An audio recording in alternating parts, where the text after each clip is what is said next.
This attack by Israeli settlers on Palestinian farmers in this olive grove is far from an isolated case. Thousands of illegal settlers occupy and farm Palestinian land.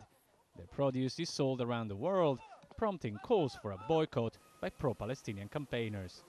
But once on supermarket shelves, it's almost impossible to trace where the items really come from. Products like this can be found in most major supermarkets in the UK. The label says that it's made in Israel or in the West Bank. What it doesn't say is whether it was grown by a Palestinian farmer or an Israeli settler. Now the UK has introduced new guidelines aimed at clarifying the issue, making the labels more specific. We had phone calls from people who were very upset at the idea they'd bought goods that were labelled West Bank thinking they were helping the Palestinian economy, and what they were actually doing was they were funding the occupation.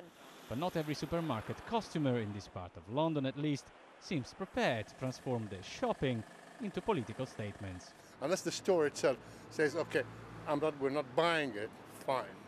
But to leave it to the individual to go and fiddle around looking at the small print, and I'm got an age where I'm going to need my glasses, I can hardly see the thing. I don't care. I never had a look where it's come from. Israel has reacted angrily to the move. This is a purely political move. I think there's no doubt about that, because if it had been about consumer information, well, I guess that there are consumers around Britain who worry about scores of other conflicts and territorial controversies around the world, and they don't get the same treatment. It's an accusation that the UK doesn't totally deny. Yes, it sends out a clear political signal, but also it's important that economically the British government, British civilians are not inadvertently supporting settlement activity. It's now up to the supermarkets and their customers to decide who wins this battle of the labels. Claudio Lavanga, Al Jazeera, London.